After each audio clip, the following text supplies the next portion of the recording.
The Joker and Batman are commonly considered to be two sides of the same coin, and they are so ingrained with one another as characters that people can't really mention one without the other one coming up. And pretty much everyone agrees that Batman is the dominant one in this relationship, and that he will always be the victor when the two of them fight. And of course he will be, as Batman is superior. But with that being said, there are some things that the Joker can do that Batman can't. Number 5. Keep his sidekick alive. The Bat family has had a lot of tragedies and a lot of deaths, most actually thanks to the Joker. Candygram! But regardless of who's pulling the trigger, Batman's sidekicks and allies have died a lot, especially the Robins, and all of them have died in one continuity or another. For more details, see the link in this video's description. But although Batman's sidekicks have all been dropping like flies, the Joker's haven't. True, the Joker's henchmen don't last long, in fact a lot of them are actually killed by the Joker himself. But the Joker's sidekick never dies. And by sidekick I of course mean Harley Quinn, who is still very much alive. And although the circumstances are different for the two of them, it's undeniable that Batman has a lot more sidekicks die than the Joker has. Number 4. Keep his secret identity a secret. No one knows who the Joker really is. Not even the Joker knows. We have no idea of his real name or even his age. Well, except in certain versions, such as White Knight, when we learn that the Joker is called Jack Napier. But in the main continuity of the character, no one knows who the Joker is at all. Whereas nearly everyone that Batman meets seems to learn his secret identity at one point or another. Right when I saw you, I knew who you really were. Batman is just terrible at keeping his real identity a secret. So many people know who he is at this point that it's impossible to even name them all. And in both the Injustice video game series and the live-action universe, he seems to be completely outed. After all, in Justice League, he goes up to Aquaman and just tells him that he is Batman, in front of a whole village of people. And then Aquaman continues to talk about this in front of even more strangers. Dressed like a bat. You're out of your mind, Bruce Wayne. And though it's true that the village he is in is quite remote, thanks to a little thing called the internet, pretty much anyone on the planet can post saying who Batman is. And you can guarantee that some of these villagers would have done just that. I mean, it's like Bruce Wayne's not even trying to keep his real identity a secret. And all of this, of course, is in total contrast to the Joker, who seems to have complete anonymity. Number 3. Live without money. Batman, or rather Bruce Wayne, is of course rich.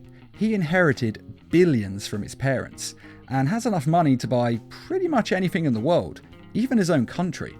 And him being rich has been there since the very beginning, because what he does take money. And it's one of the cliched Batman jokes that he just has a lot of cash. What are your superpowers again? I'm rich. Whereas the Joker has nothing at all. The night the Joker was born, he actually had no money whatsoever.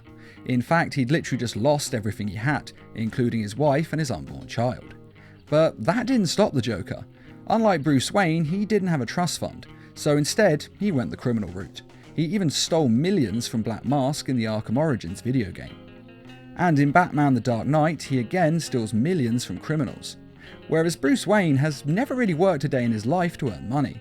Don't get me wrong, he has worked himself to death to become Batman, and it's insane how much preparation and work went into becoming Batman.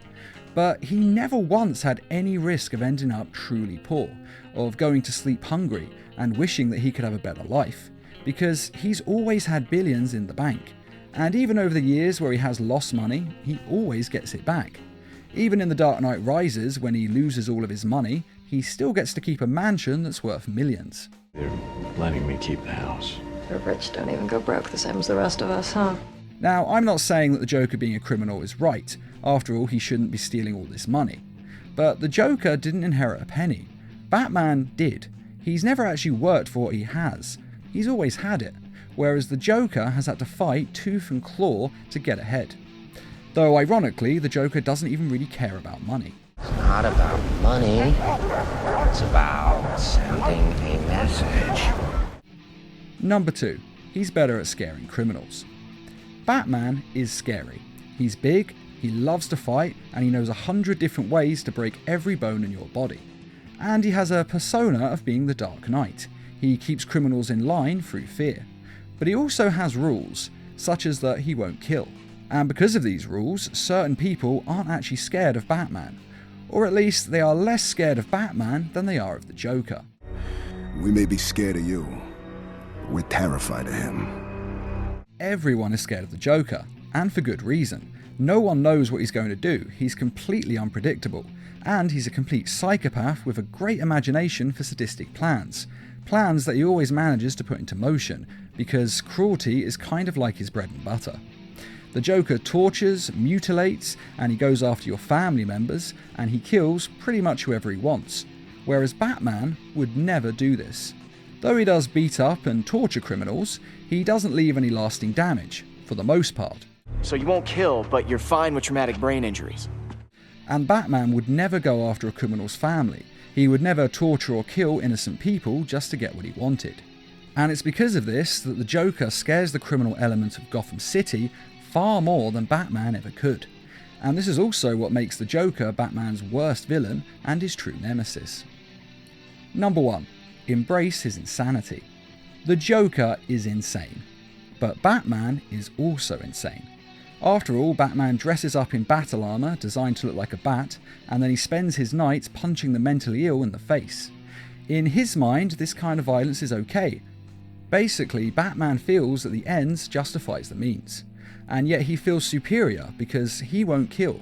Yes, he'll torture, and yes, he has crippled people for life. He tries not to leave lasting damage, but he has done before. But he thinks that's all okay because these are criminals, and he can do whatever the hell he wants to a criminal, so long as he doesn't kill them. And of course, all of this is complete insanity.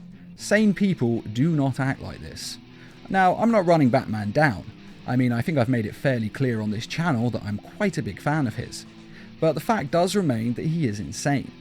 But unlike the Joker, who just embraces his dark side completely, Batman keeps his at arm's length, just short of taking over.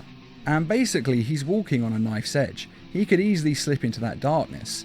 In fact, most of the best Batman stories involve him going towards the dark side, but being pulled back, usually by one of the Robins. Though to be fair, it may actually be a good thing that Batman doesn't embrace his insane side. I mean, what would a world of a fully unleashed Batman even look like? But if I do that, if I allow myself to go down into that place, I'll never come back. And that is 5 things that the Joker can do that Batman can't. I did actually think of mentioning killing as well, which the Joker, of course, does quite a lot. But I thought that it was kind of too obvious, and it's also kind of not true, since Batman has killed a few people over the years. Check out the links in this video's description for the full details. And if there are any other things that you can think of that the Joker can do that Batman can't, then please let us know in the comments. And I'd just like to say a quick thank you to those who made this video possible by donating to the Needle Mouse Productions page on Patreon. And as always, thanks for watching, and feel free to subscribe, share, like, and comment.